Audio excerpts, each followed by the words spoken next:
here. Showing this video.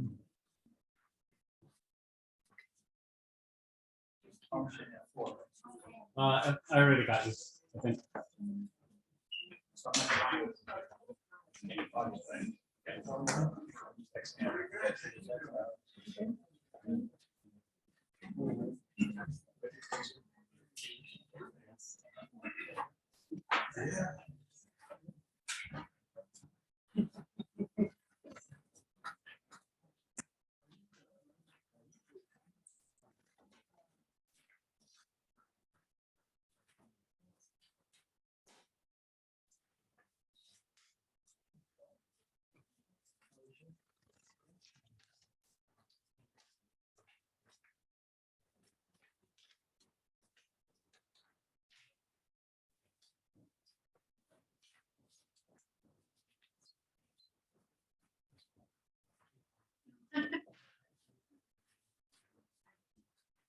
Mark's not coming. Is there anybody else that's not? Is Terry coming?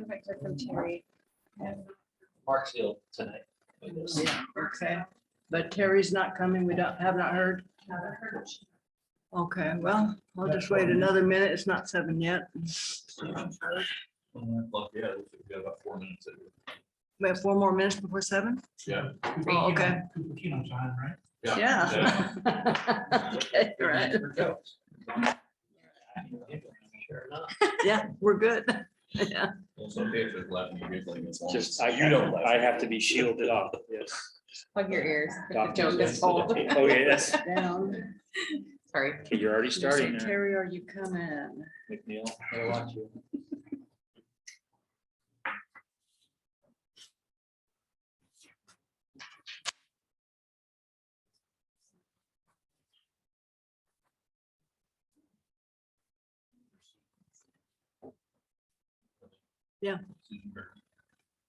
Oh, yeah. Okay. I know she does.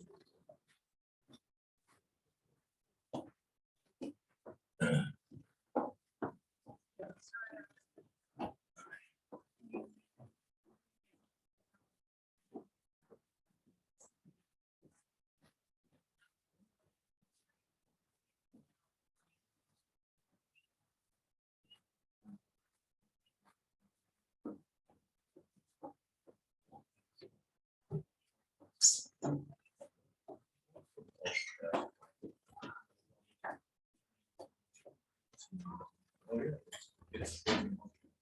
Yeah, Terry, this is Linda. I just wondered if you're coming to the meeting. We're going to go ahead and get started. See you later. Bye-bye.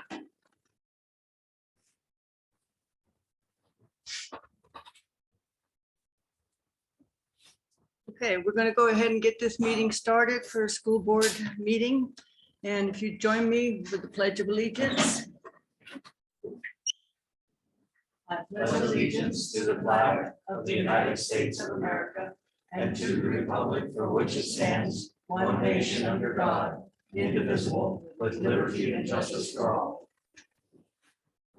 Okay, we're going to do something just a little bit different tonight. I'm going to have Tony Mann explain what we're going to do here. Interesting. Yes.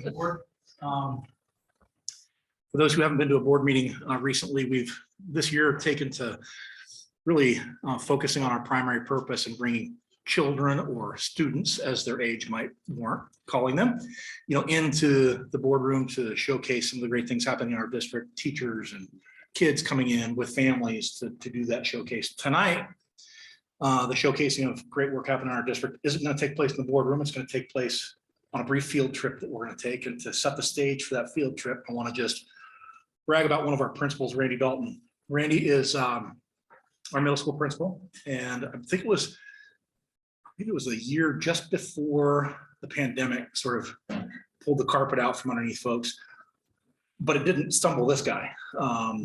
He presented at a statewide conference regarding the commitment that he has and his staff and the great work they've done to ensure that students with disabilities have access, that our programs are not restricting full opportunity for kids to participate, both in the participation, but also the achievement piece. And that core belief is part of who we are, because all means all in Molalla. and I'm going to turn it to Mr. Dalton to talk about our field trip. Betcha. Plug there.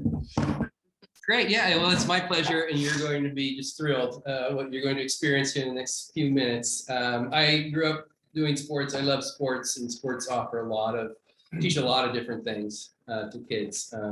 Teamwork, how to lose, how to win, how to overcome, different obstacles in lives, and that team, that feeling part of something, sense of belonging.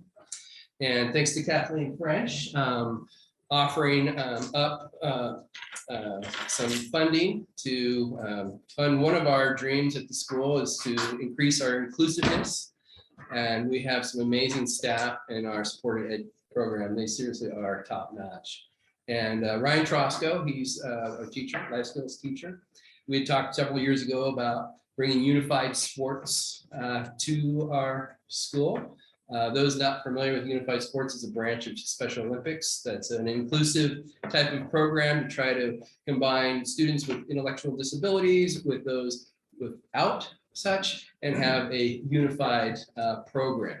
And so they offer a lot of different sporting options for the kids to be involved in. And right now we have a basketball team that is 25 members strong, which is like double most other schools, especially schools our size.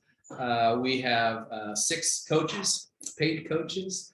They practice twice a week in our gym.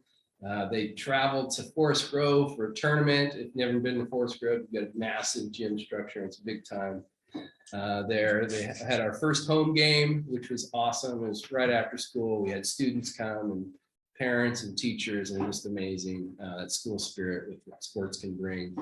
And they had one other game, and they've got another game April 6th. It's a home game, and one game next week that's in Portland, Battle of the Portland Schools. But tonight, I wanted to showcase all of their efforts, and they're at the annex, and they're going to be scrimmaging. I got kind of scolded for calling it scrimmage. It's big time. This is for the title. So you're going to see kids just loving it, and the parents too. Just smiles everywhere. And as we go in, there's a bench on the side there. You're welcome to sit there, or you can kind of stand along the perimeter, and you guys can stay for however long you would like to stay. I'm sure you'd like to stay the entire time, but I know that's not realistic. So yeah, it's my pleasure. We got some great things going on in the middle school. Awesome things going on in the middle school. Forgive me for interrupting you there for a minute, Mr. Dalton. If there's more you need to say or want to No, say, please do. I was just sort of asking for him to give me the table one more time, because we are going to live stream this for those at Are we home. going to right to that? We're going to go right next door. Okay, Yes. not the middle school. So you're gonna lead the way, Okay. right? Yep. Okay, we'll follow you. And I think the best lighting is if we go back out the main hallway, down the hallway. out Okay, front. all right. Okay, all right. We'll do Now, it. Okay. nobody get kicked out and yelling at the refs. Okay. I get pretty excited. I can see that, Greg. That's why I said Okay. that. I think we're gonna go out this door here. Oh, I thought we were going. I am. We're gonna go out this door? I would like to go out that door. I would too, to kind of cool off.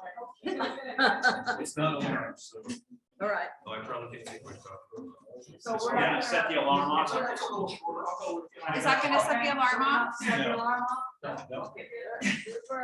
You're on your own. It's a lot darker out on this side. I'll catch you if you come back. Okay, you.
Sorry.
Oh, you're good.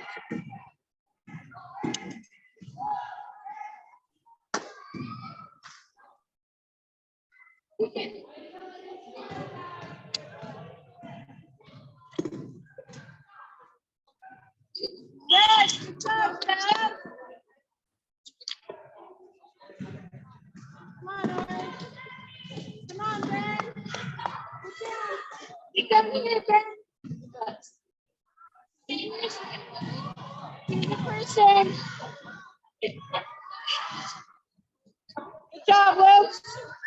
Oh.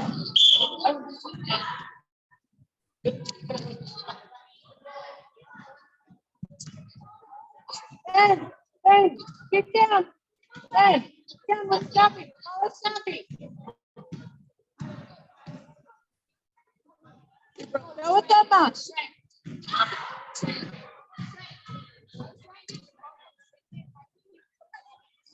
Ben, good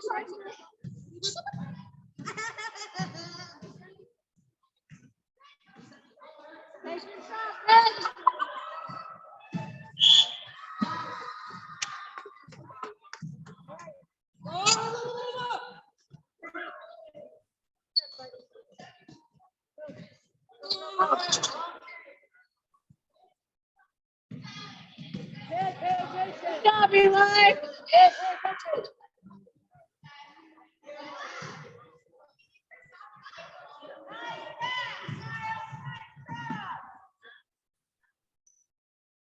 Get that rebound, you guys.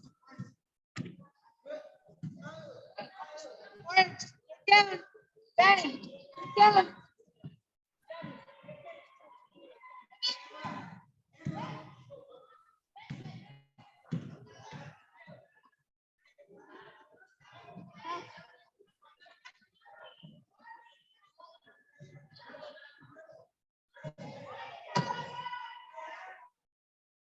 Get that rebound, you guys.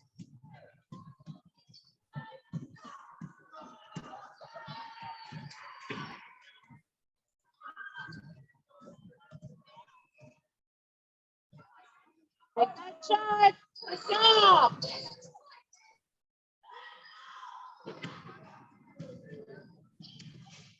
Hey, Mom.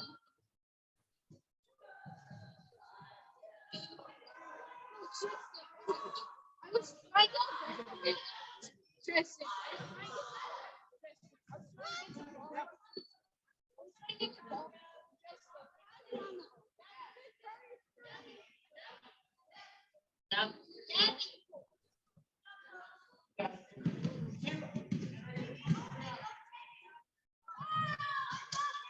Go, Eli. Oh.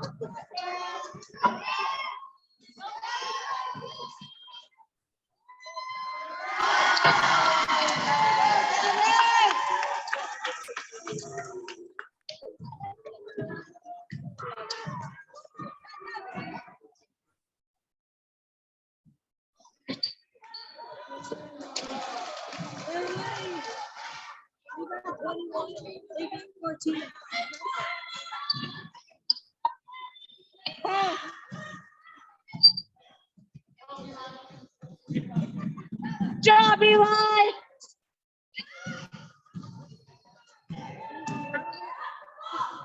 Cameron.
Savvy. Yeah, go into savvy, please. Go. My foot's relaxed. Your stress level is too high. No.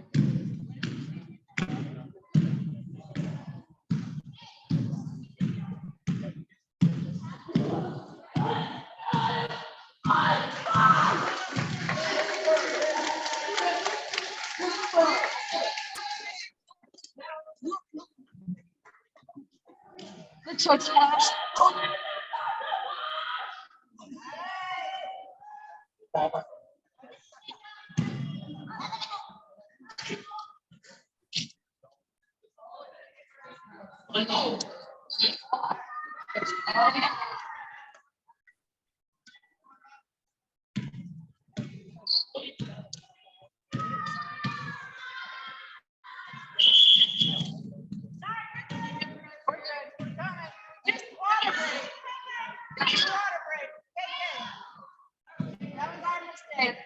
My bad.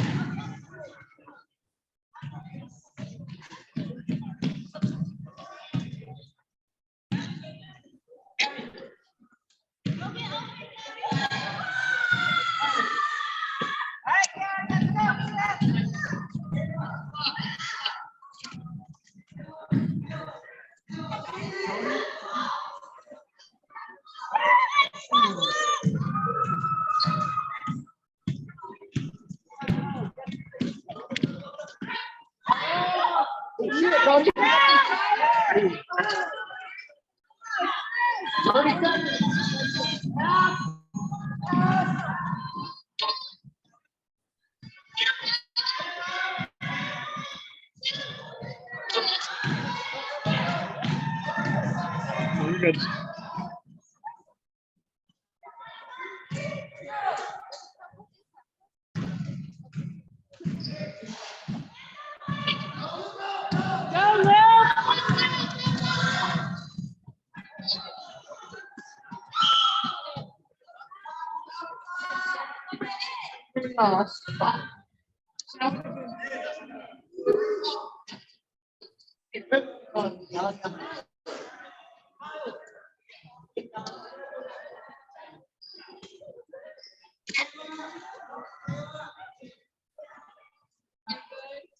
Okay.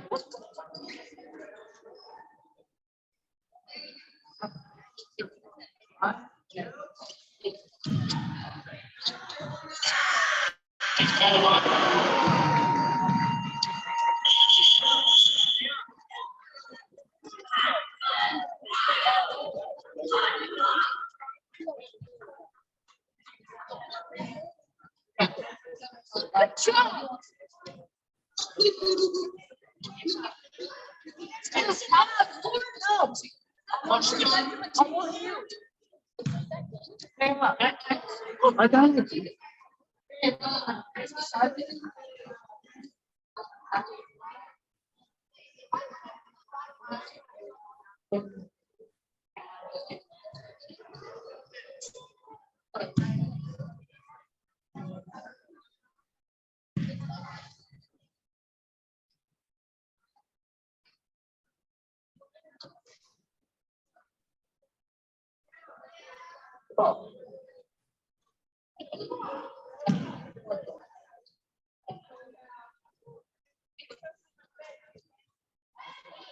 Oh, okay.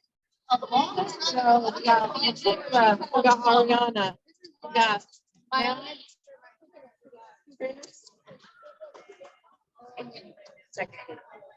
What's up, play time?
Come on, man, come get the picture. Come on. Christine, what you doing? Come on, okay. Come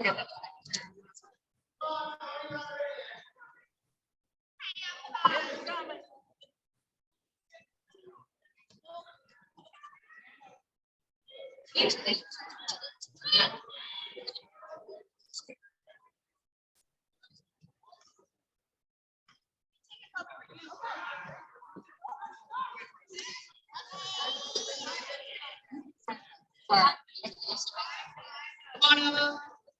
Emma, come on.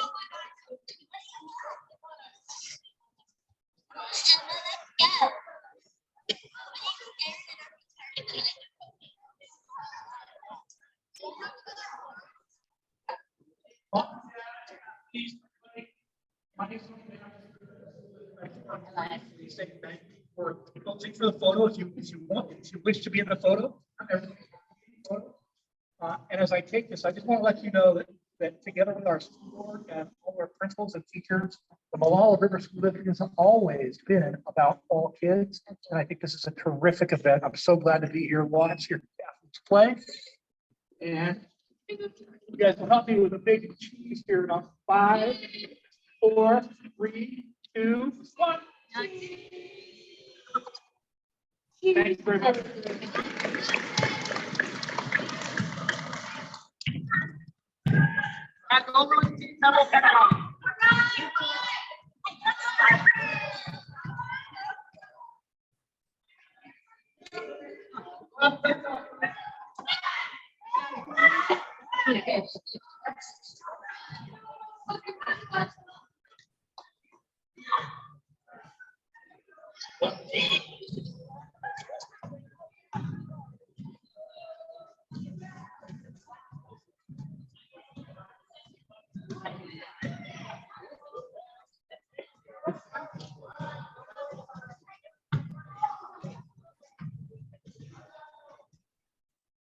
Thank you.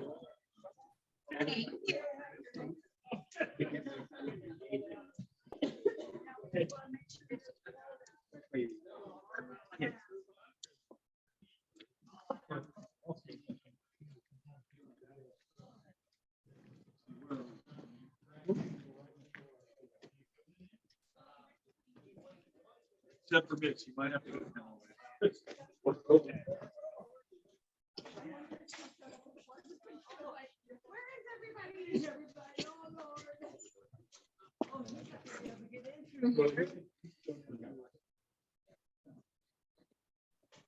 Oh.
Oh, that was exhilarating.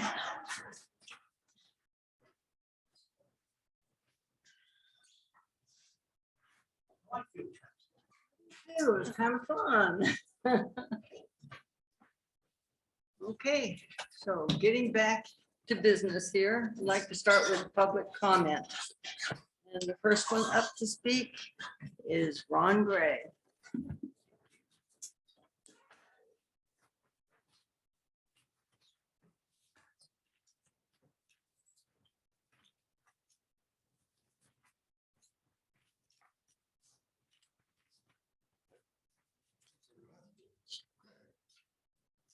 Yeah, just so I can read something. Absolutely. I think you're the last one to acknowledge it, aren't you? Maybe. You're a good public speaker, aren't you? I'll I try. think so. Okay, well, I'll do my best, Ron. Anyway, I just want to make sure that I don't try to read it since I've got 3 brain surgeries and you will read it correctly. Which one do you want me What's in the plaque is what I ask and what's in red is my answer. And I would like to answer the one. So do you want me to read the black and then Read both of them. read both of them? That way- Just the one that's circled or all of them? No, just one circle. Okay. Okay. Tell me when. I'm ready. Okay, so school bond, let the developers pay for it. Let them pay for it. Then it says, school district capital improvements are not funded this way in Oregon. It is impossible to let or even expect that developers pay for major school district capital projects. Well, what I think is, if they can pass a bill saying that drugs are legal to have in Oregon, they passed a bill to have marijuana legal, and they're got many other bills out there addressing abortions and everything. And just like I said to my son, I said, just because somebody else tells you that it's not possible, that means that they can't do it, not you.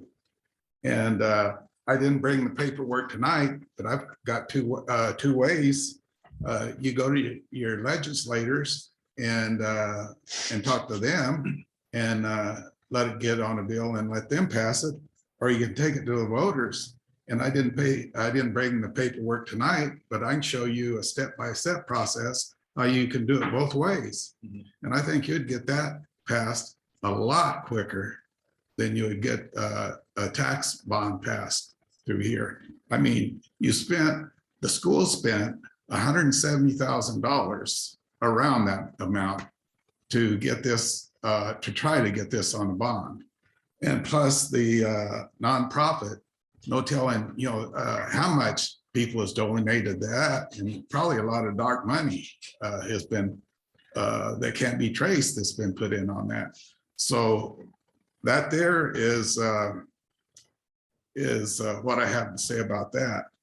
And Mr. Graff, the last time I was here, you talked about, when you first got in here, you talked about how much you volunteered for sports and everything else. You didn't mention anything about how you volunteered to go in the classroom and help the teachers with training the kids. We placed 27th the last time that I checked in the world in math. So, if you at least donate half your time, maybe we wouldn't place that. And the only reason I'm addressing you is I wouldn't address you if you was a public citizen. I'm addressing you is because you're a school board member. And tonight I got 3 minutes. So probably my 3 minutes is up, but I do have other, next time I come, I will bring the 2 ways that you can hopefully get this passed a lot easier and get a school bond, especially if you spent that kind of money on it. And that's about all I got to say. Thank For you now. very much. I appreciate it. Thank you. Okay. Yeah, if you got ways, we'll listen. Oh, I've got lots of ways. I've been here for 12 years. So I got, and my son is out of the school. So I don't have any Dog in the fight. reproduce. I've had 3 brain surgeries, so sometimes Understood. what comes out of my mouth is a little stutter. But yes, I have a whole lot of ideas. And some of us, we spent 90, if you want to listen to it. No, we- no. Oh, Time's up. Sorry. Thanks, Ron. I Well, appreciate I'll it. bring it up next time. Okay. Thank you, Ron, very Thank much. you. Okay. Do you want to leave this with us or do you want it back? He probably wants that back. Uh, Yeah, I Let's see. think we've. Thank got you that. for your time. Oh, yeah. you're Okay, very welcome. Jimmy Lanahan, if you want to step right up. I've got more of these. Okay, thank you. Good evening, directors. Good evening. Okay. So the bond advisory committee had its first walkthrough of 3 schools, Malala River Middle School, Malala Elementary School, and the high school. I've been to Malala Elementary School, my son attended there. I hadn't walked all the way through the middle school before, like all the way, nor through the high school. But something that came to my attention that concerns me was at the middle school, and it's around security. And so when something, I don't know, I'll be here talking about this until I see Okay. something change. They need cameras. Yeah, They need cameras and they need more cameras. Now, I know today they installed, I think 3 more. Whatever it costs, even if we get a new school, maybe we can reuse them, but we can throw them away. We have to, I don't know. I know that as a budget committee member, we have money that we could throw at this. And I think it's a big enough issue that we don't want to wait through the budget process until we get budget money from our next cycle. I think this is something that you as board members should maybe take a look at, talk to the administration, and see if there's something we can do for them. That would definitely help them. where specifically? did you see the problem? The camera, what's the most important place do you think the camera should be? From what I saw, there is no outside cameras. So given if there was a problem there, Okay, it's a lot easier if they can track movements with cameras. I mean, that's abduction, that's dangerous situations. From administrative, just there's nothing but dark spots. Maybe even put fake cameras in. Give the illusion that would solve the administrative side with kids. But I think we need real cameras. thank you. So secondly, I wanted to give kudos to Scooter Huron. I took part in their focus group. That was one of the best focus groups I've ever been involved in. I actually requested to go to the next one, but I was denied because I already went through one. But the way that they facilitated it was amazing. You actually got to listen to the other people. And I know you always get to listen, but this time something was different. It was really an interesting process.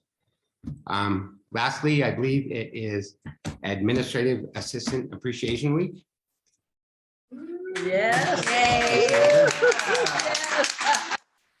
Thank you for your services. Thank All you. right, thank you.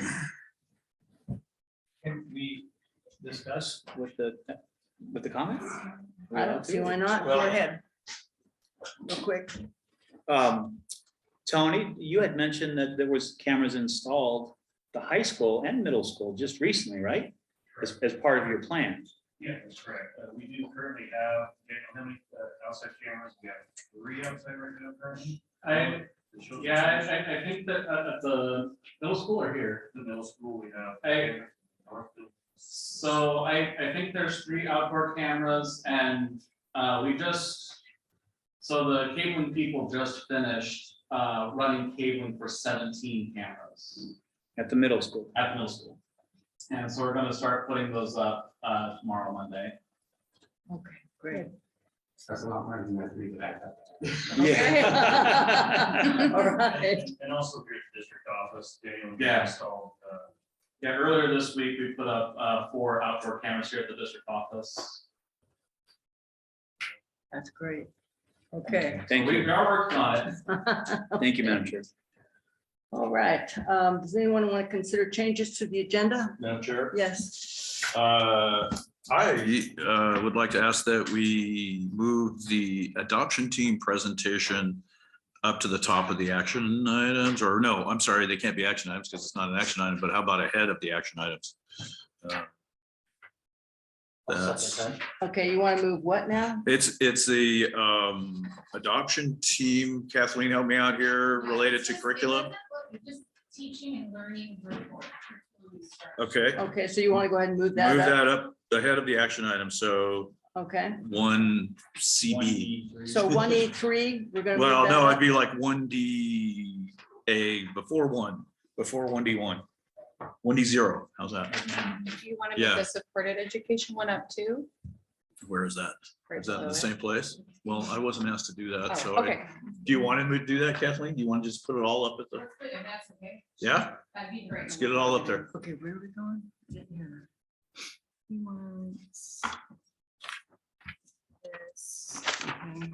Basically, it's Before one, the action IE3 items. or whatever, teaching and learning report. We'll just move it up to the You're right, beginning of the never meeting. mind. Okay. All right, it's been moved and seconded. Any other requests or statements? Okay, all those in favor, raise your right arm. That's unanimous. All right. Let's go ahead and have Kathleen French go ahead and give that. Teaching, learning.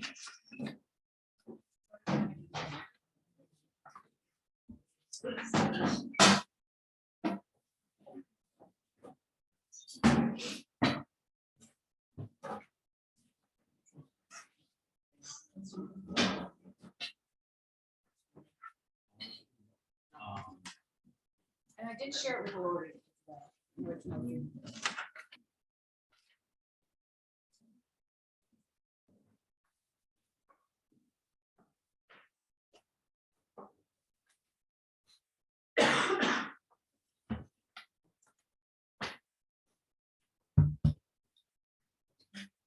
She was trying to get into the meeting.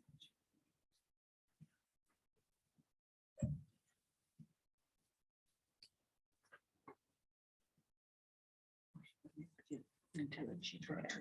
Yeah, because she's out of state.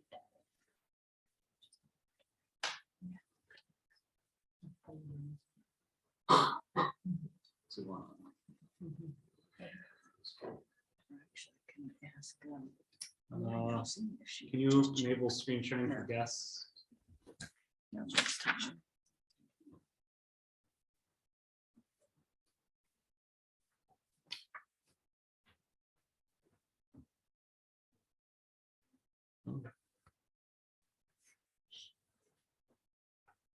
Maybe not.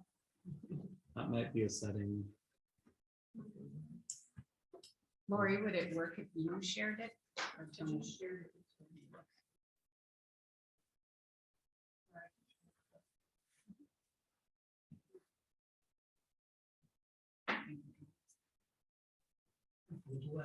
Yeah. Just trying to make it so we can actually see the slideshow in the Zoom. In the call. virtual Yeah. world. Oh, that would be nice. Oh, there we go. Hey, there you go. Yeah, that's Perfect. perfect. Very good. I can be the changer. Yep, that works. Nope, you need to change it. I'll let you know when we go. You can present it. Okay. Yeah.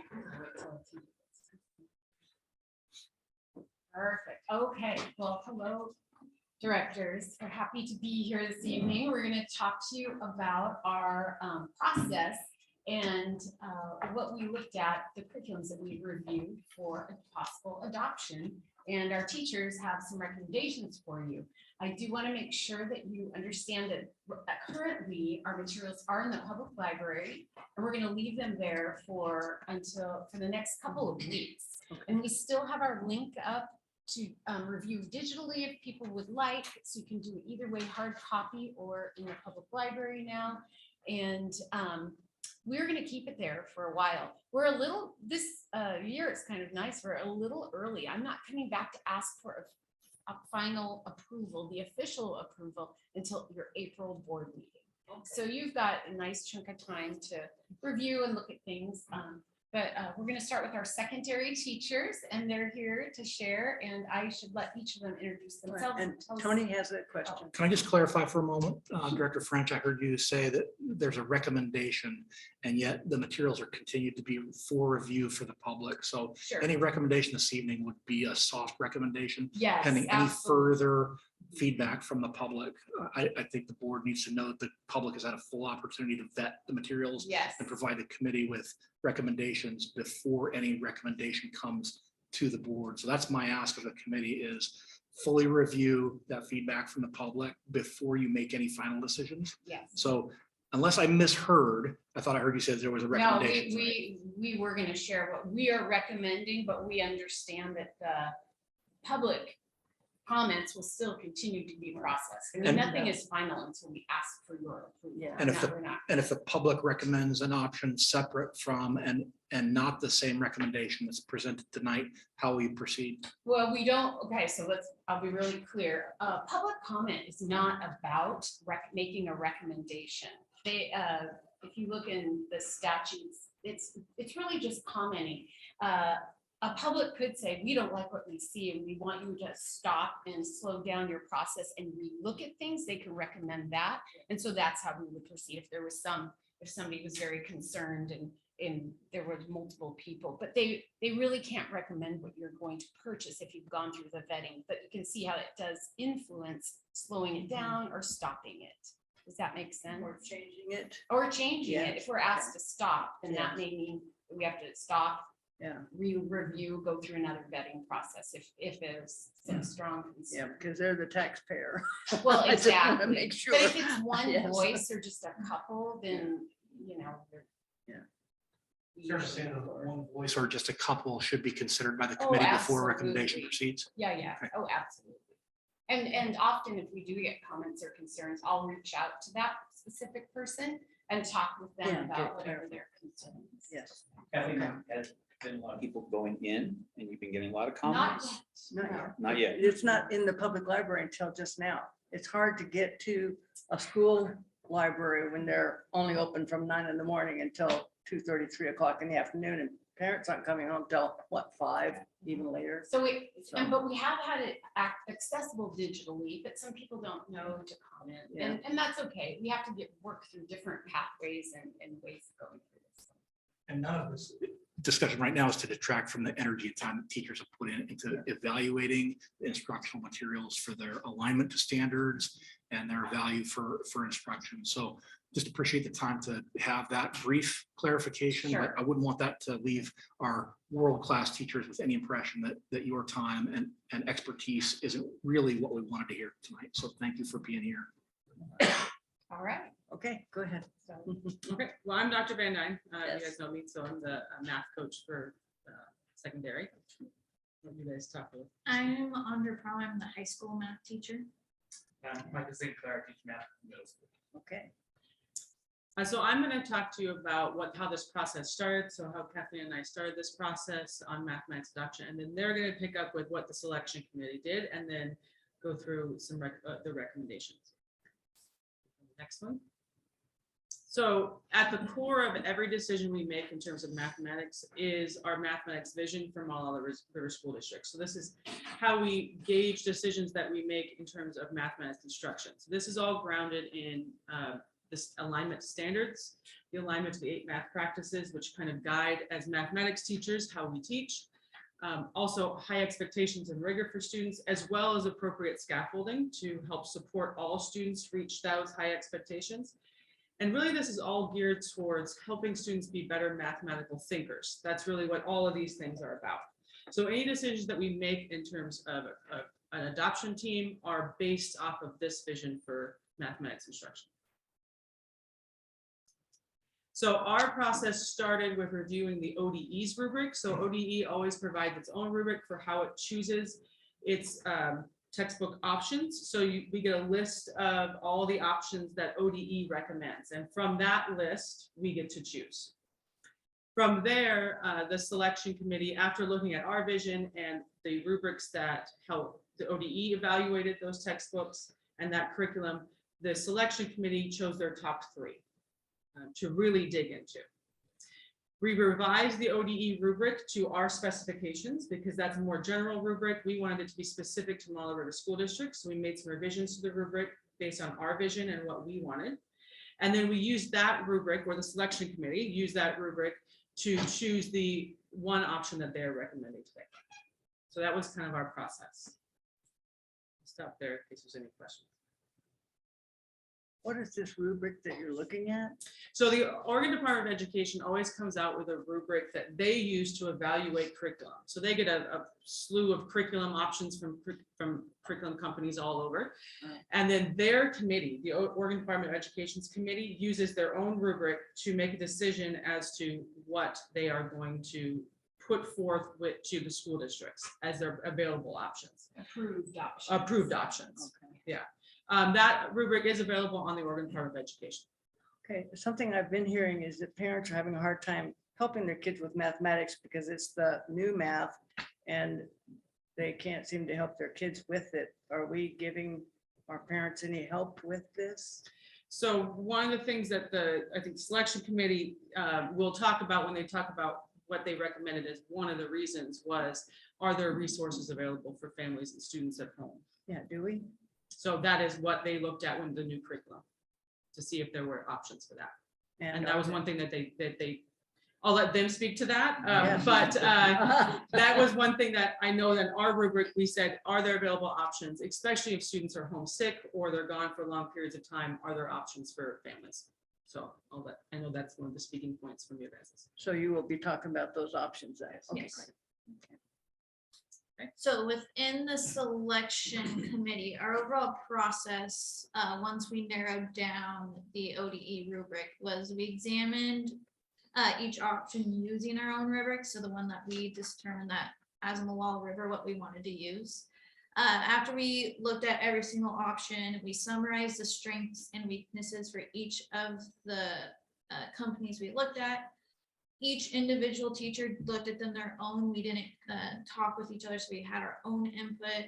And then from there, we ranked each of the 3 options according to our strengths, the weaknesses, and how they fit within the rubric. And then after we all filled out our rankings, the rankings were all compiled, and that's how we made our recommendation from the selection committee side of it, things. So from the high school standpoint, after we looked over all of them, the three companies we ended up looking at were Imagine Learning, Cengage, and STEM Scopes. So within each of those, I'll give you a couple of the pros and the cons of each of them.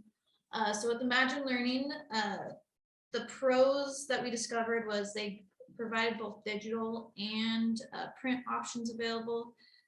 Within those, we were able, as teachers, we can edit any of the documents within them. So if they provide a document and we don't like something that's in it, we can delete it entirely. Or we can add extra questions in if we want to fit more of our students' needs. They also provided real life tasks for students that were also rigorous and relevant to what students are seeing nowadays versus what they back in like maybe like the 2000s, which most textbooks aren't relevant to now. They had some online practice available, which we could assign to students, and then they could do it at home if they want some extra practice if they're struggling with something. The lessons were already set up similar to kind of how we're currently teaching, so it won't be completely new for students with the next year when they get this new material. And there's also extra supports built in to help fill in gaps. So if they're missing something that they aren't quite understanding or things around that sort.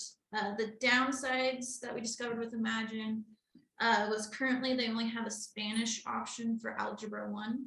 However, they're working towards getting Spanish options available for Geometry and Algebra 2, but they just don't have a timeline yet on when that will be done. Our next company was Cengage. The bright side of Cengage, the positives was they had the English and Spanish options. They had a robust online dashboard with real-time data of how students are doing for teachers and the district. However, with this company, the materials in the online component were difficult to follow and were quite frustrating as a teacher and going in as a student and trying to complete the things. It was also frustrating on the student's end. There wasn't much student choice, so it was whatever they had to do. They didn't really have an option between I could go route A versus route B. And there weren't very many real life tasks for students, so it wasn't quite relevant or performance task related within it. The last one, which was STEM Scopes, the positives of STEM Scopes was they also had the online and paper copies. Within those, theirs were also editable, so we could edit them to fit our students' needs and our classroom's needs. They also had the Spanish option available. They also provided intervention and acceleration options. So if a student was struggling with a certain component, they could work on that route, versus if a student was already understanding the material, we could give them the next level higher on trying to build a better understanding of what's taking place. The downsides of STEM Scopes, we could not find any online lesson videos. So if a student was absent, we weren't able to provide a video with them so they could learn it through videos. Also, STEM Scopes only went up to Algebra 1, so they don't have any materials for Geometry or Algebra 2. So it sounds like both of these don't have what you need. In the Imagine Learning, what was the downside on that? Their Spanish is only currently for Algebra 1, but they're working for Geometry and Algebra 2. Mm-hmm. They just don't have a true deadline on when that will be fully done. So, no, go ahead. Say, is this an appropriate time for the board to ask any questions, or Yeah. should I wait? Go ahead. I'm Yeah. glad to wait too. Yeah. This is a curriculum adoption for middle school and high school, For K-12. K through 12. Okay, so I've heard about algebra and algebra 2. And Is there anything, well, that's in the middle, so that's why. What I'm wondering about is, what do they have that's higher than algebra 2? Are we looking at anything That along is, those lines? that is a school-based funding because it is outside the scope of the requirements for graduation. And that is something that Dr. Atherton and actually our math analysis and calculus teachers right here That's my follow-up question. Yes. When my kids were going to school in Malala, they offered calculus. I don't know if they still do it. Yes, So we I'm offer wondering. math analysis, calculus 1, and now AP statistics. Okay. And so that though goes through Dr. Atherton and the high school funding. And Okay. not the curriculum. All right. So Thank is- you. Is there a system that's offering all the way to calculus at all? Do you have anything like that? From what I'm hearing, you don't even have that in any of this. Typically, those textbooks, especially calculus and math analysis, have to be approved by the community college. Okay, Because so those you are have all to- college level courses. Oh, okay. So same thing with AP statistics, it has to be approved by the AP board. And so those will be a separate process for those, because they're a separate funding source, but they're also a separate approval process. So we'd have to make sure our students go to the Clackamas Community College to get that calculus. Is that what's gonna happen? Doing it at the high school, right? We teach it at the high school, teach it at yes, high You- yes, Okay, yeah. We teach Algebra 1, Geometry, Algebra 2, that's the typical track. And then we have Math Analysis, which is a college level course, and then Calculus 1, which is a calculus. but you were telling me that this new material doesn't cover the This calculus. just covers the basic. Right, I Yeah, think what I'm It's hearing is that required. this adoption is for the basic yeah. state requirements. The state They, you requirements. have The other materials stuff for the other funded. stuff. It's Yes. just outside the All right. scope of Yes, this. yes, okay. right. Those additional materials, because the courses are for dual credit, Mhm. right? So there's college credit awarded at Malala High School. The number of college credits earned by our graduates far exceed on average the number of credits earned by high school graduates across the county. I'll get those numbers so you can actually see them. I don't want to just speak to them generally and be trusted. Make me bring that data back to you. All right. But that, as Dr. Van Dyne indicated, those materials then require approval by the community college. I think at the end of the day, when we look to bring new materials forward for those advanced mathematics, it's still very much appropriate, though it will require CCC's approval to have our community have an opportunity to put hands on those and for the board to review them. It does require board approval as well. State statute would require curriculum adoption by school board. So this is a funny sort of gray space. Is that helpful? Yeah, Yeah. thank you. So here's a can of worms question. You mentioned online. We had a snow day, let's say, like we did last week. We add a day to June. You guys are all smiling. We add a school day for our kids in June because we can't flip a switch and say, okay, we're not in person today, we're online. Is that a consideration when you're looking at these three things? I think that Is that, would be a question not so much for math curriculum specifically, but for district K-12 instructional practices. There are a couple of districts in the county that have begun exploring what it looks like if there's an extended inclement weather period, or as we experienced several years ago, other natural disasters that pull kids away from school. Those districts do not deliver instruction on the first day. The first day is a snow day. Kids are out playing in the snow. On day two, they deliver instruction that is asynchronous. So it's not a teacher working with students in those situations. On day three, those teachers are providing direct instruction in a virtual classroom with students, much as we did during the pandemic. I'm not sold right now that we have that many 3-day inclement weather events that would cause us to wind up. There are pros and cons though, right? I think we continue instruction. That's a powerful thing. That's why school exists. There was some discussion about, gosh, if we do that, that allows parents the ability to, take care of their obligations as employees. I think thinking that through though, I'm still not going to leave my second grader home to go to work and expect my second grader to engage in online instruction, right? So I don't know if that really frees up families to go to work. Is it something that we've begun having some discussions about? We're not on the leading edge of what that could look like, but I know that education is, being reinvented as we come back. can we be on the leading edge of that? Can that be one of our lofty goals? I think the assessment of the appropriateness of that would be something that could fit in with the board's strategic priorities that come after you hear from your public. I think this mission vision strategic priority process the board is leading with all of the community giving you input, that'll lead you to an opportunity to be able to declare here's priority, and then it's the administration's responsibility to align the resources to those outcomes, if that makes sense.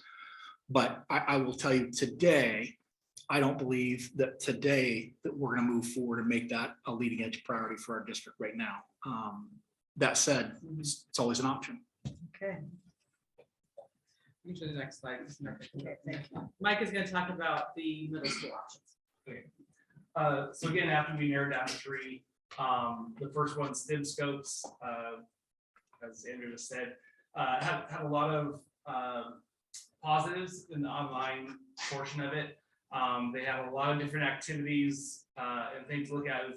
It was almost overwhelming how much they had online. So when we first looked at this, we're actually excited about this one because they did have so much online. And then we got to the actual textbook, and it was almost like a collection of worksheets. There were no examples. There was nothing that would help a parent at home. And so that was a big negative on that one. The next one, Ed Gyms, had a lot of positives going for it. It has a good mix of online and physical textbook resources. The online portion, they have worksheets that are tiered, they're differentiated, tiered, proficient, and challenged. So a teacher can assign different versions of worksheets to different students, or let students pick how, the level they feel they can handle. They also have them available in Spanish, 6th through 8th grade. So the worksheets are also editable. So again, if we wanted just a different version or tweak a few things, we can do that. We also were provided with PowerPoint presentations of each lesson and a video of those PowerPoints being taught by the author of the textbook. The one concern we had about it was that all of the resources were provided in a Microsoft Office format, so PowerPoint, Microsoft Word, which we've pretty much transitioned to Google Docs, Google Slides. You can save it in that format and tweak it, but that was the one thing that we wish was a little bit different. The big ideas was your traditional old school textbook. It was, big and thick and had lots of examples, and but it was really nothing extra. I mean, it was just the math and some examples, and just a solid textbook that we were probably used to, but our students are not. And then the online was all over the place. It was very hard to navigate or find anywhere where to go with it. And that was the biggest concern with that. This was the Ed Gym? No, that was the big idea. The big idea, okay, but the Ed Yeah. Gym turned out to be the best one. Okay, great, Yeah, that's what sounded The like, okay, great. That's So what you the were start. saying that it only had Spanish up until 8th grade? So 6th to 8th grade, so for 6th all to of middle school. Oh, middle school, All the okay. grades it would be covered. Got it. Okay. I'm gonna let secondary go and then bring up elementary, if you guys are okay with that. Oh, Yep. can I, Yep. let me Yes. ask a question just real Yes. quick before they go. So you talked about books, and I just heard you, honestly, in my opinion, describe books in what I might consider kind of a derogatory way. I will say that it wasn't that long ago that I finished my master's, and I used to have a professor in one of my courses that I came to talk to a lot outside of class. And one of his biggest disappointments in our education system was that students, and he totally understood, online and digital education, but he did not understand people using that wholly in place of books. And he thought one of the biggest tragedies was that school kids these days in many schools can't get their own textbook. He thought textbooks were really important for certain Yes. students to be able to be able, among other things. But so my question is a long roundabout way of just asking the question: can the kids, any kid who wants a textbook, get a textbook?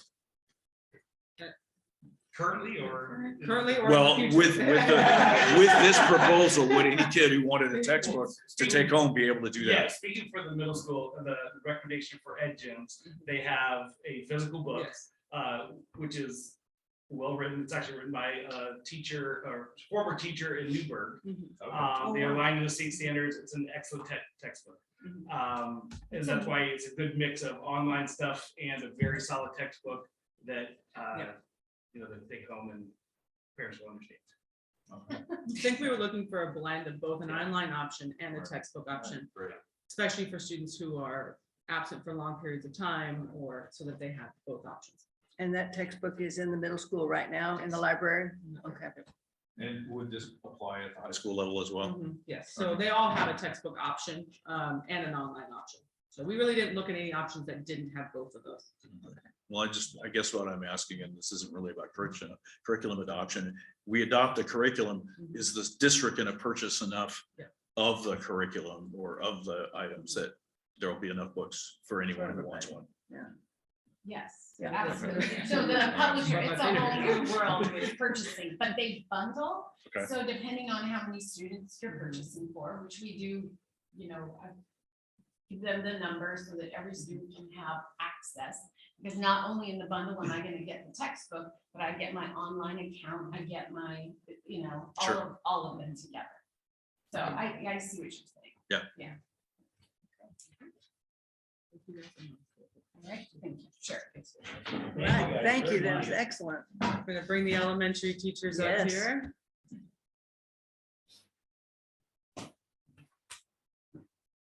Let them introduce themselves. I'm Jamie Marino. I teach second grade at the moment. I've been kinder previously up until this, so a long time kinder teacher, but now teaching second at Rural Dell. And I'm Emily Rosenthal.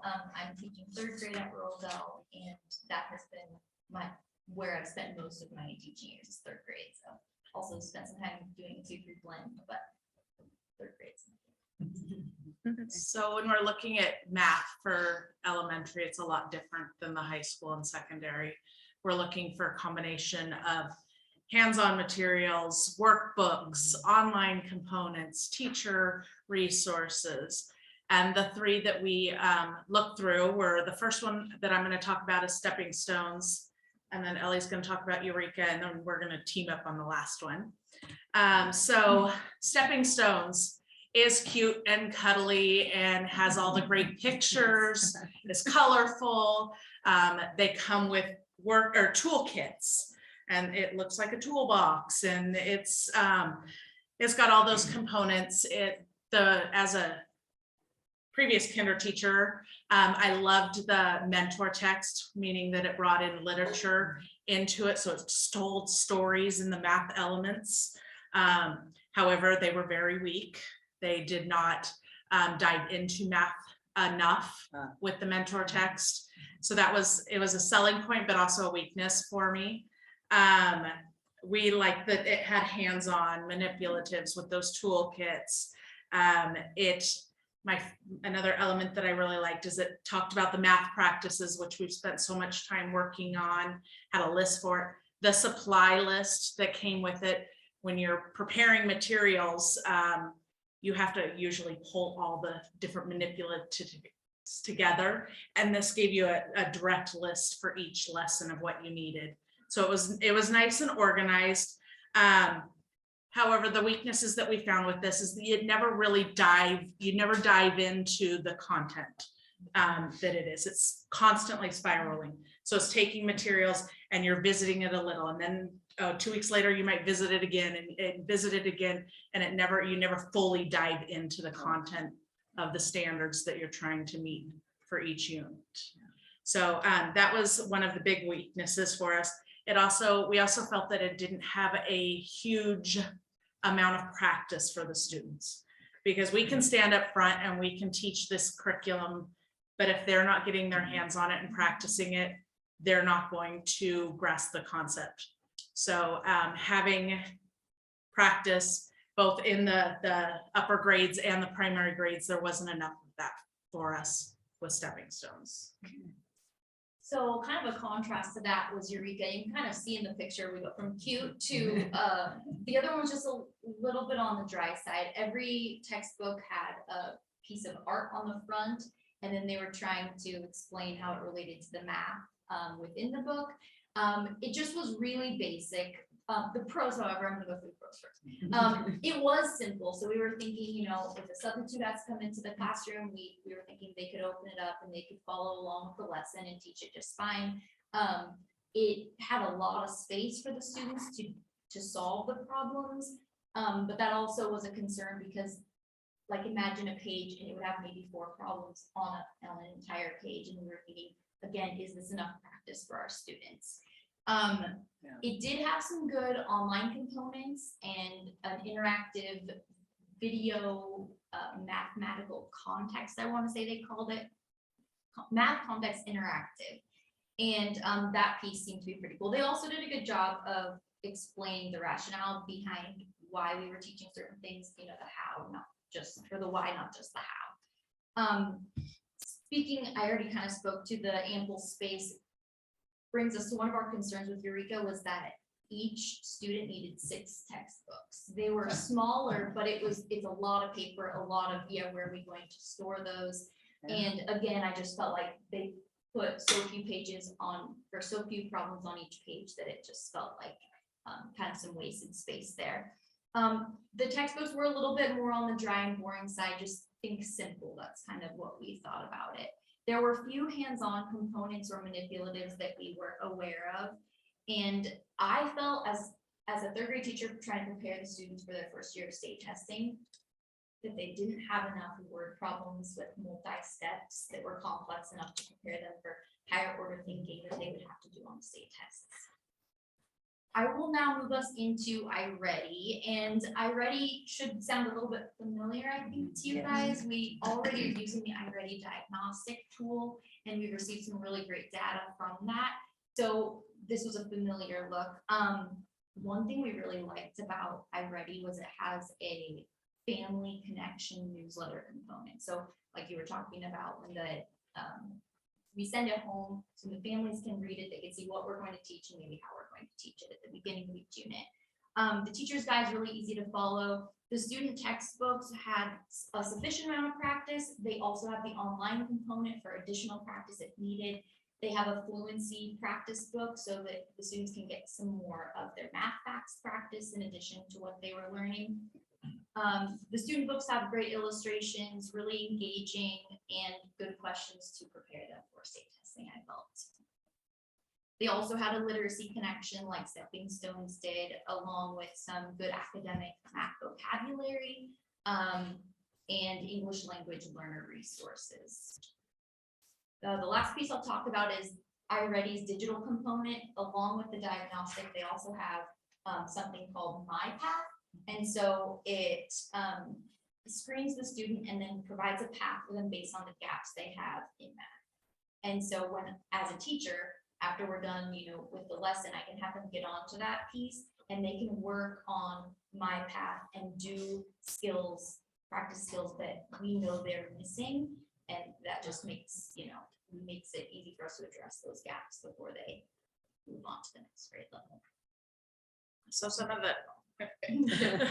of the cons, we kind of felt like it could use some more practice, but with that, we have the digital component that the kids are already familiar with. So it's got practice, but it's not pencil and paper. It's like encouraging them to get out their scratch paper and use that, which is very hard for kids to do. It is, if it's online, I got to do it completely online, but they can practice their strategies and problem solving on scratch paper to go with it. We thought that some of the pages could be a little wordy for our kids that are low performing in reading. So that was a little bit of a stretch, but the other component that we thought that some teachers might struggle with is there's no homework option for iReady. However, iReady can be accessed through Clever at home, which would give, if you assigned homework, it could be through the My Pathway that Ellie was just talking about, through Clever and the online stuff. So what is Clever? Yeah. Would that be challenging for you to set that up or make that happen? No. Okay. It does it all on its own. Okay. It's pretty amazing. So we are leaning towards the iReady. It's already in our schools. The kids are already familiar with it.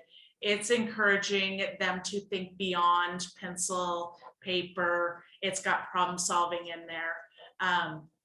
earlier in last year, 2 years ago, Dr. Brettendine's come in and done lots of PLCs with the staff about decomposing standards and teaching us about those 8 math practices. And it brings all of that, it's like full circle. Like we spent so much time on it, and now we've got a curriculum that will use those strategies that she's brought into our classrooms. Yeah. And it has a really great balance of, we've got the textbooks that we need. It has some videos we can also show to the students as part of the lesson, and then they can go on to the digital component iReady, and they can work on either the MyPath we've talked about, or there's also a teacher assigned option, which I've used this year, and I can go in and assign some extra practice based on that particular student's needs. So we like the balance of different options. They also have curriculum kits for each classroom. I think they call them classroom kits that would be part of this as well. So we have manipulatives for that hands-on piece. We also like that this curriculum has embedded student discourse, or lots of opportunities for students to talk about math and communicate about math. The 3rd grade kit even had some discussion cards with questions on them, and I believe that the kinder and maybe the 1st grade, it's a dice, and they can roll it with questions on there. So And the diagnostic test that we're using right now is bundled into the iReady, so that will already be something that comes with the curriculum, so it won't be a separate fee for it. You guys are all fired up already. You got me fired up. You're all shaking your heads and smiling, and that's it's nice having That's good consensus. stuff. Yeah, consensus. We're learning good stuff. Yes. I have Yeah. a question. I think I've heard it in various places and bits and pieces, but from a teacher flexibility standpoint, you feel that it has everything that, I guess, a diversity of teachers would need in terms of how they approach, assigning extra material or things like that. Concept of editability was brought up in the higher level stuff, but, is that capacity there for the elementary in iReady as well? Or is it difficult to add things? I don't think so. I think that we as teachers are professionals, and we're going to bring stuff that's going to meet the needs of the kids, or bring in, we've done a lot of like the task problems or the problem analysis and all that stuff that we're still going to bring into our, using our curriculum maps that we've worked so hard on creating, going through and revising, and then still plugging that stuff into our. And I want to say they did have, in the digital component of iReady, printable interventions that teachers could then assign, as well as extensions, if I remember correctly. Does that sound right? Yes. Okay, yeah. Also. I will tell you also that the trainings and the iReady staff are really amazing to work with right now. Anytime we have a problem, we can send them a question, and they answer our question within a day or two. Oh, wow. So they're pretty amazing. Well, you've definitely done your work. Really. It's Any very other impressive. questions for math before Kathleen takes over here? Anybody? Any more questions? No, it looks like you guys. Thank you. Yes, we're totally impressed. Thank you so much. Thank you. Thank you.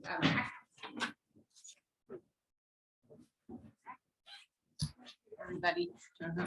So the same process was followed. My EL teachers, none of them could be here today. But the same process was followed. They also looked at each level. Tony, you want to go back to school? There we are. You can see that they looked at under each of those levels. Those were the different curriculums that they looked at. And what's interesting is the English learning, you can see that a lot of them are by the same publishers, no matter if you're elementary, middle, or high school. But they dove into that, and then they used a rubric, and their rubric just looked at all the different things in language proficiency, language domains. They thought about digital components, alignment to standards. So I thought that was important to put up there, language complexity. So our leaning is Cengage. Cengage is actually published by National Geographic, and they were very excited about that. They thought it had real life pictures and graphics. variety of online assessments. The domains were a big deal, and variety of tools and supports. So they were, that's their thinking right now. And those are also at the public library as well for parents to look at. So, and online as well. Do I have anything after that? Okay, so then our next steps, materials are on display at the public library for the open for public comment. We've left little cards there that people can fill out and leave. They can also leave their public comments online. There's a link there that they can use. And then I'll come back on April 13th. I do want to reiterate, if there were some issue and a person was very, concerned about something, we can slow this down.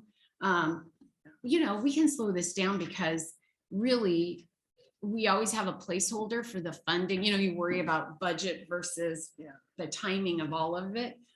But I would put in the budget something to placehold it without purchase, and then we could go through and revamp or relook at any materials that were of concern to people. So I do want to reiterate that would happen. Okay. Can you go back one slide, please? I just want to take a screenshot. I can even send this slide deck to you. Oh, that's fine. I just. Okay, thank you.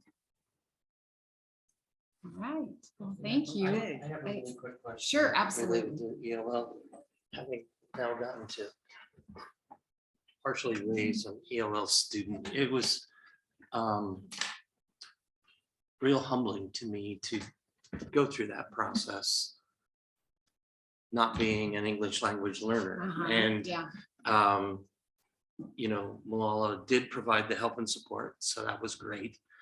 But I think there were weaknesses in curriculum. And so my question isn't, are the teachers vetting this? But especially in this arena, have we really engaged our students in the evaluation of these materials? And I guess that would be my encouragement. And then if we need to slow it down for them to put some We evaluation certainly, toward yeah, all of this certainly could. would be really important. Actually, Neil, I have to tell you that I think somebody in here had that idea. She's right over here. Jennifer. She's very been good, thank you. helping with our curriculum adoption on the sidelines, but that's not a bad idea at all. We would certainly be open to that. And it wouldn't be hard to do. I think it would be, because you're right about the experience of learning a language. Who knows better than students who are going through it? When I was looking at my responsibility of trying to assess these materials on behalf of the district, I'm like, I need to go grab Lisa, drag her back into town and say, hey, we're gonna go to the library and you're gonna help me with this. Right. How do any of us know that aren't experiencing it? And so, anyway, that's why. I'll remember came to my that. mind. Well, let me think about how to make that happen, and maybe even talking to our teachers. And during the school day, is it possible for the teacher to get the students here and look at it as part of their day? Wouldn't that make sense? Yeah, so let me think about how to make it happen. I like that idea very much. Thank you. Any other questions about adoption? Okay, well, I want to talk about, boy, I'm just full of it tonight. I want to talk about our integrated planning and funding. And I have to apologize to the board. I thought for sure I could get it all posted and ready to go last Friday, but it was quite a lift. You did get you should have received my slide deck and the budget early this week. And if you had an opportunity to go through it and you have questions tonight, you can ask. If not, I'm not asking for approval tonight on that. You still have another week until I'm coming to the work session next week for the official approval. Is it 2 weeks? Yeah, we Okay. changed it. Oh, good. I will change. Actually, that's very helpful. So, couple weeks to look at. Right now, Lori, tonight for the public, let me just update you on where we're at. So the budget, my slide deck that kind of just gives you a nice background to the whole thing, a link for public comment, is currently posted as of this evening. So there is one more component to this, though. It is the application questions from Oregon Department of Education. It's a 20, I don't know exactly how many questions, but it's a 25-page document that it's now in the process. It's all answered and completed, but I'm having it edited. So I want to make sure all my I's are dotted and T's are crossed. So that should be done tomorrow afternoon, and that will also be posted. And I will have Lori do a special push out to the board of directors so that you can read the questions and responses. That's great. So absolutely. So, and send me questions by email if you wish, instead of waiting. I'm happy to answer. And it actually helps me out if I can't answer a question. All right. Any questions about that? We're good. Yes. Oh, Yes, excellent. thank I'm you. thrilled. Thank you. Oh, what now?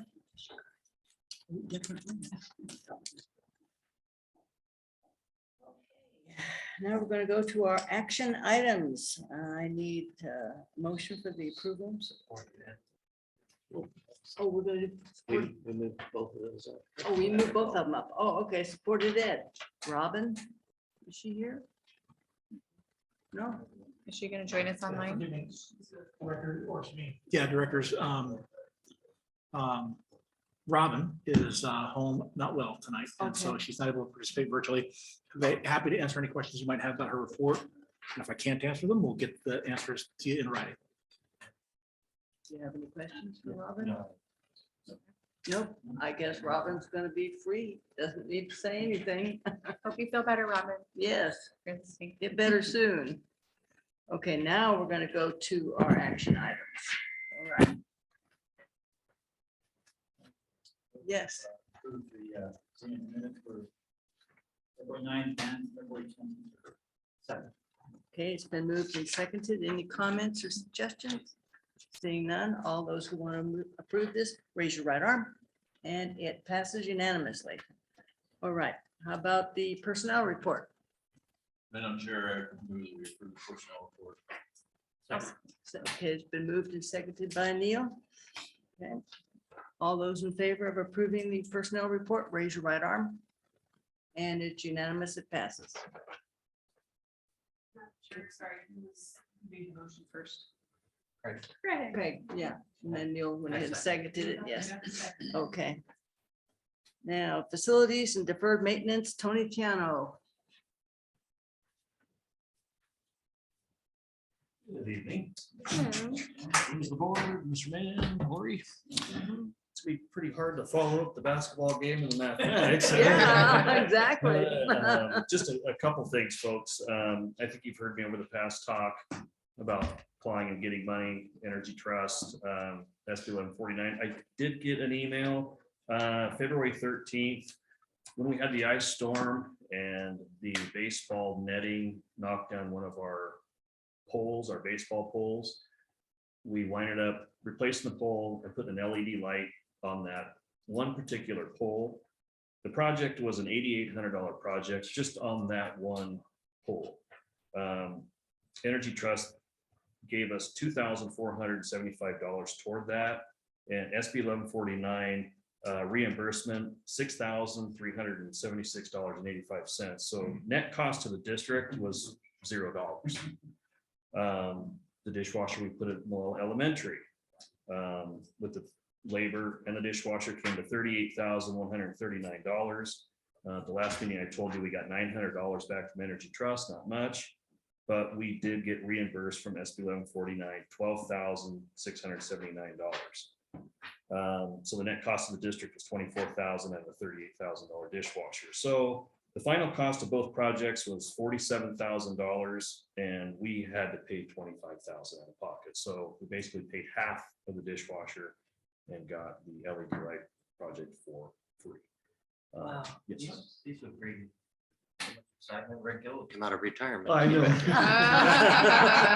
I don't think so. Well, you know, I was just thinking back there, looking at the numbers of how much money I think we have got back from Energy Trust and SB 1149 reimbursements, and I know it's well over $1 million. I asked Tony to speak to this specifically tonight in his report, because when the Oregon legislature passed Senate Bill 1149, it was for that purpose, that districts move forward thoughtfully to replace old electronics, which were not energy efficient. Yeah. And, Tony's talked with me about these changes in lighting, for example, in our district, and the decrease in our electric bills as a result.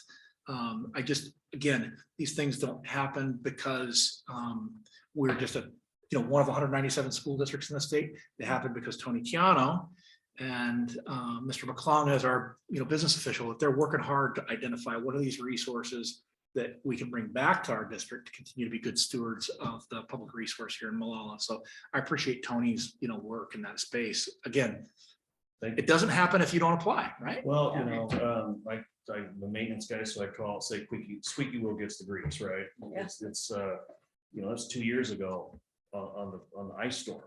And we still have more money that's gonna be coming back from the LED project we put at the high school with our parking lot lights and all the LED lighting that we replaced outside the building, so that money's still gonna be coming. So yeah, that's huge. The other topic I'd like to talk about, the bond advisory committee, we met Tuesday night. I personally thought it was a success. It was really, really nice to have the community members and members of that committee walk through that middle school, see the infrastructure of the middle school, even just the size of the high school and the elementary school. So, me personally, it was nice to actually get some folks to see the eyes and the ears on that evening.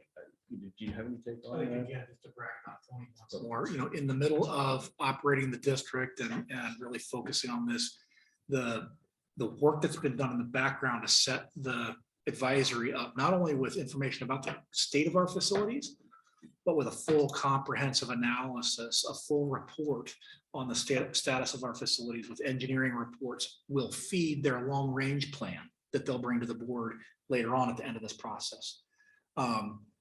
That actually is the topic of your work session this next month. So that's my segue, is to say, at your work session later this month, the Winnehaw group will be here to talk about that full facility assessment that Tony and his team have been supporting in the background. So I appreciate it. And I think bringing the attention to how many man hours and time we spend at that middle school. I think even Mr. Mann was kind of shocked. We're there almost 3 times a day.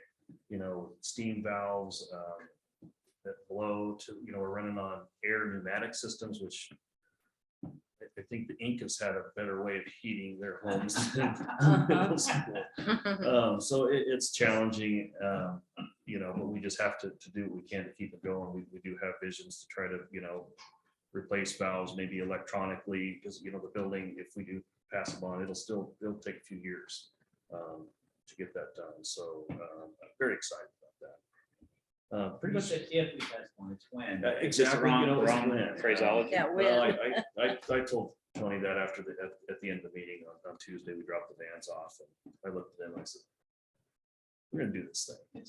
This community is gonna do this thing. So I feel a lot better placed. I know Tony does about the path we're going than we did maybe 6 years ago. Sometimes I felt like Tony and I had a lot on our plate. We're new coming into the bond 6 years ago. But now we've got a little bit of experience. I think we've got the right group, thanks to you, Mitch and Neil. Pretty much all I got. Craig, you got your benches up. If you look at the very end. If you look, I think there's a picture at the very end of the report. I saw it, yeah, I saw the picture. It's up there, yeah.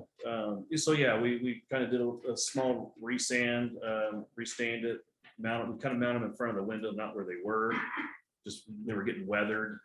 So we just kind of thought we'd put them in a better location. So yeah. Any other questions? All right. Excellent. Thank you, Tony. Great. Oh, financial review from Keith. Is Keith online? All right.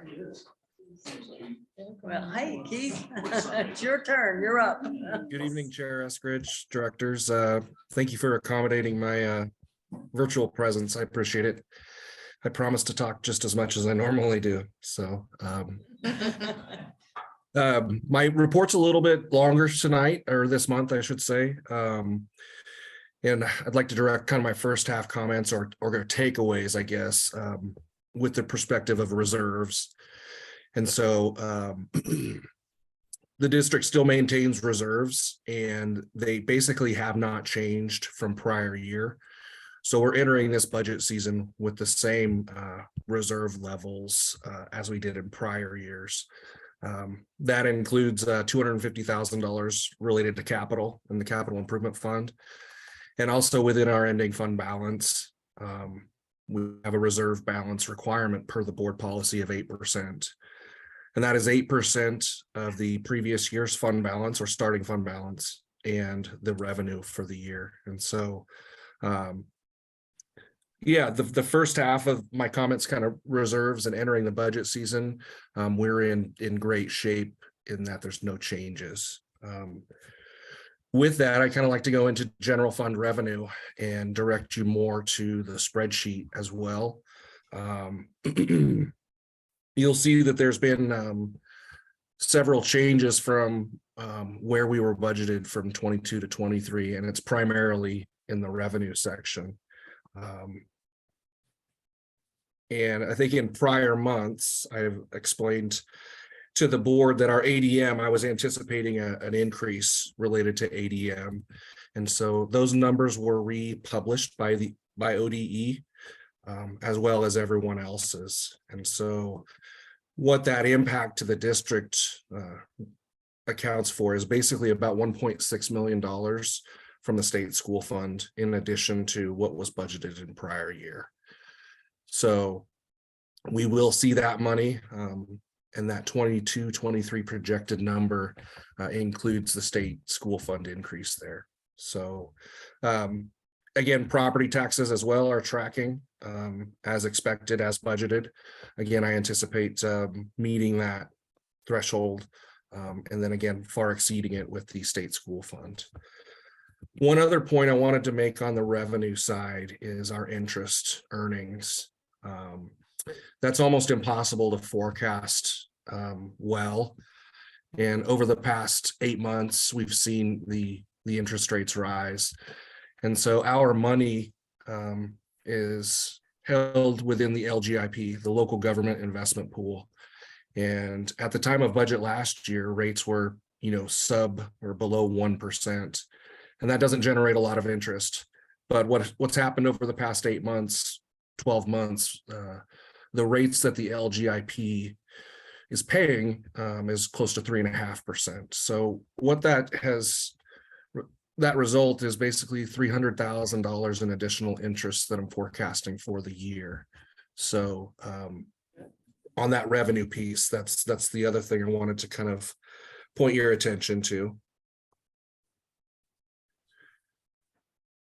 And then on the expense side, the expense side is indicative of people or not having a fully staffed crew and kind of our challenges with hiring a full staff. So those expenditures totals, along with those revenue totals, those are where I'm forecasting the district to be at 6:30. And kind of that's my next phase or step in terms of developing the budget, is where are we going to end up this year? And so you'll see, again, the ending fund balance there is just going to be north of 7 million. And that's about a $700,000 increase over prior year. So relatively flat, even though revenue is increasing. And reason being for that is just increases in wage percentages. And we're still incurring costs related to filling those services related to not being fully staffed. So having to use professional services. But those expenditure numbers are representative of where I think we're going to end up. I say all that kind of to preface where I know the 23-24 budget is coming into fruition. So if I could direct your attention to column G. The taxes imposed of 10.4 million. This is the same number that I reported back in December, so no real changes there. But again, you'll see the biggest change is in that state school fund line. The impact of this year's ADM is also being forecasted and used for next year's rate. And if you couple that ADM increase along with the governor's $9.9 billion increase, the result to Malala River is that 20.34 million in forecasted revenue related to the state school fund. Again, all other revenue is kind of held steady or consistent.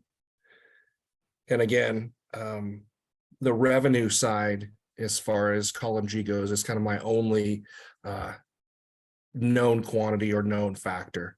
The expenses are still kind of to be determined. The schools and I are still working together to determine the needs. And I'm also working, closely with technology. Also facilities, identifying those projects that may or may not cost a little bit more. So the expense side is still a little bit to be determined or in draft stage. But that's all I had. Is there any questions or comments or wonderings about this? Again, we're still kind of in the development phase, but this is my hand over heart, good faith estimate to kind of build your expectation around what to expect for this coming season and where we're at. Yes. Made my ears perk. You said interest, an additional 300K. Does that money roll over into general, or is that money that can be budgeted for XYZ? Yeah, it basically goes into the general fund, into the pot from for next year. And so it's money that probably won't be spent this year, just because we have cost savings in other areas. But yes, it basically goes to the general fund, and it'll be part of kind of the ending fund balance for this year when we start looking to next year. Does that answer your question, Craig? For now, it does, yeah. Thank you. No, we're good. Sure appreciate it. Thank you, Keith. Yep. Thanks, Keith. Thank you. Take care. All righty. Okay, next, superintendent's report. Correct. Yeah. Chair Eskridge and directors, a couple things here. It's hard to believe it's spring sports are already starting. Driving by the baseball field out there and seeing the lights on and yet it's snowing, right? In Oregon. And so I'm excited for spring sports. I also wanted to just sort of connect that back to the inclement weather that we've experienced. I did have a conversation with a community member today we've had a couple of different conversations with community members, who appreciated the fact that we err on the side of caution in our district. And yet I do understand the challenge it faces that parents face, especially with decisions like the one that I needed to make a couple of days ago. The snow really rolled in at 8:21 after a delay, and our buses are rolling already at that point. They're about ready to hit their first pickup spot at 8:29 and pick up students. So I'm communicating with our first student partners, making that call at the very 11th hour to not put buses on the road and put students on the road at that point in time. It's a judgment call. And, and I made that judgment call and I stand by it. It's always tough though, because I did have a conversation with another parent today who was wanting to make sure that I was aware that by making the call at that moment in time, they've already started the movement down the hill in Maple Grove, for example, to bring their child to the fire station for the snow route pickup. And, so I apologize to her for that inconvenience and recognize it is a challenge in a community where we have, many of our families arguably at almost at sea level and other families at, 1,100 feet. So, I say that, and I'm just glad that we didn't have any accidents, and I appreciate the community's understanding. The question of inclement weather snow days has come up, and are we going to add calendar days to the school year? Or at one point in time, we did eliminate professional development day and some other things to capture back instructional time. My response right now is I'm not sure where we're going to need to land, because until we get to the spot where inclement weather possibilities are over and I really have a chance to assess what the complete lay of the land looks like, I don't want to make any decisions and then have to move a different direction, because that's frustrating for families who've already scheduled, summer trips and such. And so we want to be really thoughtful about that. We do have some space in our calendar that allows for some inclement weather without forcing us to add back instructional time to meet the state minimum standards that are in Division 22. But we'll do that full analysis here in a couple of weeks, and I'll report back to you then. And that connects to the larger question of school year calendars. This is the time of year when we've been developing a couple of different models for the calendar year 23-24. The way that process works, I just want to give you just a heads up, and folks in the community and our employees a heads up on what that timeline looks like. Our administrative team has had a chance to take a look at it and begin to give me some feedback from an operational standpoint. Our association leadership, both our Teachers Association and our Classified Employee Association, need to have an opportunity to give us some feedback as well. We'll bring you a first look at those two drafts I think we're targeting your work session here in 2 weeks to get a first look at it. We're not going to bring it to you for board approval or a recommendation of one of the two or a variation thereof until your April business meeting. And so by giving you an opportunity to adopt calendar on April 13th, all of our employees will have had an opportunity to review it. It will have been published on our website with board book, any input from the community that we receive. Any final recommendation I'll bring to you will have had lots of opportunities for eyes on it, and that'll be April 14th.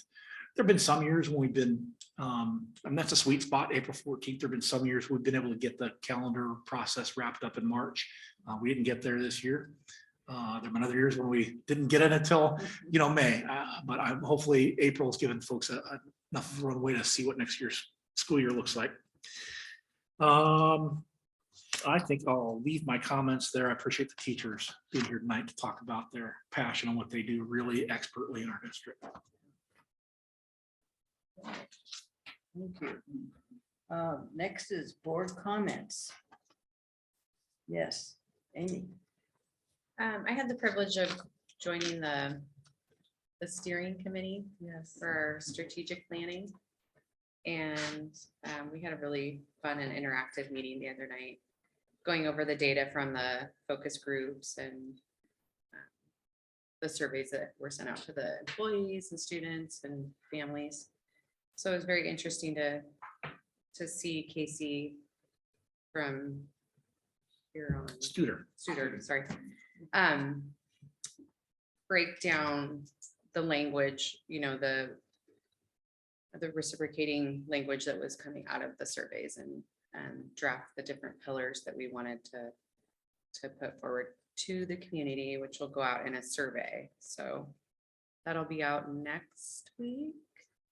Yeah, okay, if I just give it two Sure. description. So we're pushing this out through every media that we can, both print media and digital media, looking to community members to share that with their friends and neighbors. Our intention is to purchase a sizable advertisement in the print version of the Pioneer as well, so that the URL code, somebody can use their phone to take that survey or type in the web address. The community advisory group was really clear that we want to make this easy for every community member, not just parents, grandparents, anyone who lives within the school district boundaries to participate. So we've got 3 languages, Russian, Spanish, and English. And we also have begun delivering our communications paper versions to the Adult Community Center. They've committed to wanting to participate in paper pencil versions. So it's not just the digital survey. We'll deliver the paper survey to the seniors at the senior center as well. And yeah, your question on the date of the launch, we've got everything off to print. Oh, and one more thing, we're going to have all of Yeah, all of these. So some collateral, it's about a quarter of a page, and we have members of our steering committee who are gonna go knocking on doors of all the businesses in town and ask them if they would set some of these cards with the QR code at the point of sale, at the register, on tables in restaurants. Really, again, to ensure that it's the full voice of the full community that has access. So I'm hopeful that businesses will be open to that idea. And again, it's not me out there asking, it's members of the community out there asking. And a parent member of the steering committee said that she wanted to be the one delivering those out to businesses this week. So coming soon. I'd hate to say, by next Friday, but that's the target is next business week. Yeah. And it will be open for at least a month at that point. So be on the lookout, spread the word. Good stuff And- happening. Anyone else would like to? Yes, Mitch, and then you, Craig. Just two questions. Are we close to getting a press release from communications or from Wenaha on the pre-bond work to take out to community? Answer that question. So we, photos from our walkabout here the other night with the steering committee were off to communications folks. They're drafting that press release with photo collateral to go with it. And that's being drafted, as we speak. The second question, the focus groups that took place recently, the redos, is all that data being folded into what Studer has presented? I don't know how much data there was. 1,700 touches. 1,700. Really? Wow. Yep. That's incredible. And so far, positive, negative? All those data went to members of that steering committee, and they took it and digested it. And as Director McNeil said, they took the sample pillars and refined them. So it's in process. I think we're finally going in the right direction, with better representation from the Wenaha group and the rights. It's just so much different. It's a better feeling. And I was at the coffee shop, the Pioneer House Coffee Shop. I actually heard something about, we really need a new middle school. That's the first time I've heard somebody really say, we absolutely need it. Before, I was hearing so many negative things when we tried for the bond before, and it was just, I don't know, I just was kind of down on the whole thing, and finally I'm starting to hear something positive. What about you, Neil? You went to that pre-bond Yeah. walk around and You don't have to look around that building very far. I mean, there's so much of it that, for Minster, you couldn't even access. How do you? It is not a compliant school, as was mentioned several times by, the city planner. He's like, this would not be habitable. If this were built as a new building, it would not be habitable. I mean, it just, and yet that's, the environment we're putting our children in. And so it's time, it's gotta happen. And we've got to educate everyone as to what we're really looking at. well, before the middle school was just a disaster. When we first moved here in 2002, I went into that middle school with my daughter, and I thought, oh my God, my daughter's got to go in this school. It was filthy. I mean, the floors were filthy. It was dust everywhere. It was just, when you walked in, it was just dank and hot, and I don't know, I just couldn't stand it. And I thought, how does a child go into this school all day long? So finally Tony Mann comes along, and he makes sure that the floors are washed and waxed, and he's taking care of the facilities better than it's been taken care of for a long time. And I will say this, in terms of the effort of passing something, other than, the piece of rug that's in the floor with Wolverines on it that covers the hole that was where they dug through the floor to fix the plumbing. Randy and, his team, Tony Tiano and his team, that middle school has not looked that good since it became a middle school in Molalla. And I will say, the amount of lipstick on that pig is amazing. And it was a feel-good place regardless of, we were there to look at it critically from an infrastructure standpoint, and it was bad. But if you're a parent and you're experiencing it and walking through the door, I think you saw a happy place for students to be educated. At least You're all it's to be clean. congratulated on that. So, Yes. but yeah, it's a mess. Yeah. So anyway, it's just a lot better. Right. And, thank you. I just wanted to say with respect to the school calendar, a year ago, I wasn't here when you folks had these discussions as the board has every year. So I do want to go back in time a little bit and just channel some board members and just kind of put out the reminder that I know there were some board members who appreciated the start of school being after Labor Day for very specific reasons. And I just want to reiterate, I support that as well. Another thing I wanted to mention, in light of that great presentation that we had at the beginning of the meeting, I don't know if y'all know this, I probably wouldn't have known this anyway, but apparently there's a fair number of Molalla High School alums who participate in Special Olympics of Oregon. And my middle child, the one thing he does do well, not that he's a good athlete because he's not, but he's started coaching Special Olympics basketball. As a matter of fact, he got introduced to it by my daughter Heather, and he said this weekend they had a big Special Olympics tournament, all kinds of skill levels, all ages. And I don't know where they recruited these people from, and he told me the names and I can't remember them now, so they probably wouldn't want to be embarrassed anyway, but apparently they have some higher level athletes, multiple, the athletes have different skill levels, right?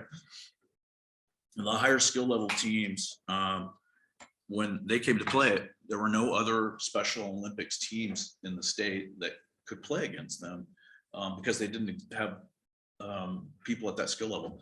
So they ended up playing with a team, and I'm probably going to use very wrong language, but a team of people who didn't have those same, intellectual or physical challenges. It turns out about, I think 3 or 4 of the people on the team were from Molalla. And I think there was even a basketball player or two from Molalla High School. And anyway, the Special Olympians whipped their butts. They played 3 games and they beat them to the Special Olympics. People beat them 2 out of 3. So I just wanted to say, I thought that was fun to hear that. And I thought that game tonight was wonderful. That's, yeah, it's great to see. Love to see those kids.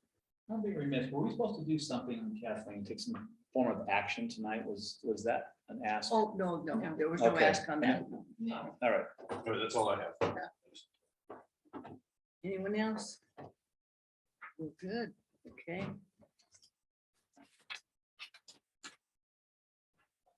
Upcoming meetings, March 14th, Policy Committee meeting, March 23rd, Board Work Session, April 13th, regular business meeting. Now I just need a motion to adjourn. Okay. Second. Okay, move to second. All those in favor say aye or raise your right arm. Okay, it's unanimous. We're gonna get out of here. Thank you so much for coming. I appreciate it. Thank you. Yeah.